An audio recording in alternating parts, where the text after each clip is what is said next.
Model paper set number 4 हम डाल रहे हैं हाई स्कूल का model paper set number 4 OMR sheet के लिए। इसको बड़े ध्यान से देखना और आप लोग अच्छे से पढ़ाई करें क्योंकि 24 फरवरी आपका पेपर में आ रहा है। देखिए आगे, झूठा सच किस विधा की रचना है? झूठा सच किस विधा की रचना है? अब दिखाई दे रहा है और फैला दें और स्प्रेड कर दें। ये तो झूठा सच किस विधा की रचना है? निबंध, कहानी, उपन्यास, नाटक।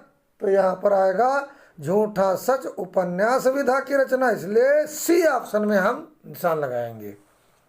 अगला देखते हैं, अनंत आकाश के रचनाकार हैं डॉक्टर धर्मवीर भारती, जयप्रकाश भारती, जयशंकर प्रसाद, यशपाल। तो यहाँ पर आएगा आपका अनंत आकाश के रचनाकार हैं जयप्रकाश भारती, इसलिए बी ऑप्शन आपका सही होगा। निम्नलिखित कथनों में से कौन सा कथन सही है? बहुत बढ़िया।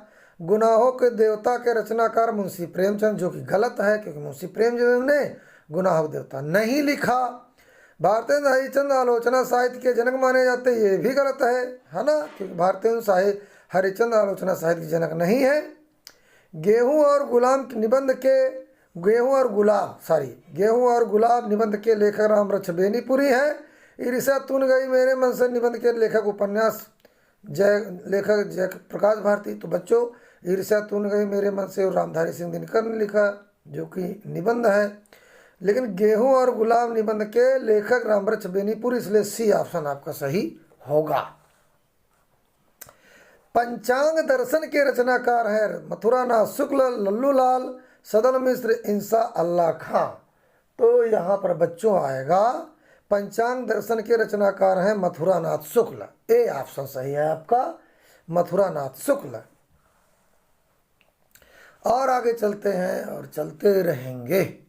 सारंगधर रचनाकार हैं परमाल रासो, हमीर रासो, खुमाण रासो, बीसलदेव रासो। देखो जितने रासो हैं वही सब आदि काल या वीरगाथा काल की रचनाएं हैं, लेकिन यहाँ पर सारंगधर पूछ रहा, सारंगधर के रचनाकार कौन है? तो यहाँ पर हमीर रासो होगा। सारंगधर रचनाकार हैं हमीर रासो के रचनाकार हैं सारंगधर। सारंगधर एक कवि हैं, इन्होंने हमीर रासो की रचना किया। आगे देखते हैं, छायावाद युग की प्रमुख प्रवृत्तियां कौन सी है? कुंठा और निराशा के स्वर, श्रृंगार और प्रेम वेदना, नारी के प्रति परिवर्तित दृष्टिकोण, रीति ग्रंथों का निर्माण। तो यहाँ पर बच्चों आएगा छायावाद की प्रमुख प्रवृत्तियां कौन सी है? नारी के प्रति परिवर्तित दृष्टिकोण, है ना।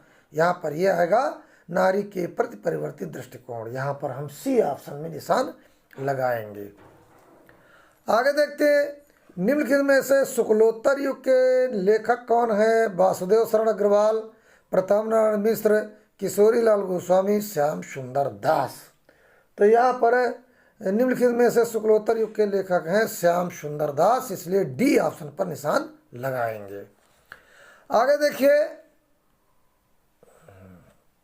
साकेत किस युग की रचना है? भारतेंद्र हरिश्चंद्र, फिर इसके बाद आएगा आगे आपका द्विवेदी युग, प्रगतिवादी युग, छायावादी युग। तो देखिए बच्चों, यहाँ पर साकेत आएगा द्विवेदी युग में।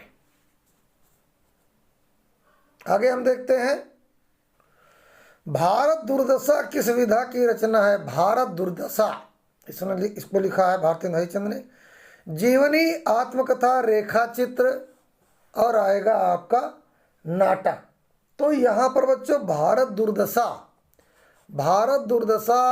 विधा है नाटक। इसके बाद बच्चों, बिहारी किस युग के कवि हैं? आधुनिक काल, रीतिकाल, भक्ति काल, आदिकाल। तो यहाँ पर बिहारी जो है किस युग के लेखक हैं? वो हैं रीतिकाल के। आगे देखिए, नाना वाहन नाना वेशा, बिहसे शिव समाज निज देखा, को मुखहीन विपुल मुख काहू, अब बिन पद कर को बहु बाहू। उपयुक्त पंक्ति में कौन सा रस है? तो बच्चों ये चौपाइयाँ जो है शंकर जी के विवाह का वर्णन है यहाँ पर। उनके जो बारात में लोग गए थे तो बड़े अजीब लोग थे, है ना। नाना वाहन नाना वेशा बिहसे शिव समाज ने देखा। भगवान शंकर ने अपने समाज को देखा तो उनके अंदर हंसी छूट गई। किसी के मुख नहीं ना, किसी का बहुत से मुंह है, किसी के आंखों मुंह नहीं, किसी के बहुत से मुंह है। और बिन उपद कर, किसी के हाथ पैर नहीं ना, और को बहुबाहु, किसके बहुत से हाथ हैं, है ना। भूत प्रेत सब गए थे। अगर ऑप्शन दिया करुण रस, वीर रस, शांत रस, हास रस। जहाँ हास की बातें हास किया वहाँ हास रस, है ना। आगे चलो देखते हैं। यही कहीं पर बिखर गई वह भग्न विजय माला सी।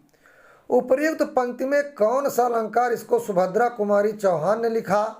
रानी लक्ष्मीबाई की समाधि पर, है ना। तो रानी लक्ष्मीबाई को जब अंग्रेजों ने मारा तो विजय माला यानी माला के जो मोतियां होती, उन मोतियों की तरह उनका शरीर छितर गया था, बिखर गया था। तो यहाँ पर वाचक शब्द सी आया। तो ऑप्शन में है उपमा अलंकार, उत्प्रेक्षा अलंकार, रूपक अलंकार, श्लेष अलंकार। बच्चों यहाँ पर उपमा अलंकार होगा, क्योंकि जहाँ पर तुलनात्मक शब्दों का प्रयोग किया जाए, है ना, वहाँ पर उपमा अलंकार होता है। आगे चलते हैं, बहुत बढ़िया। रोला किस प्रकार का छंद है?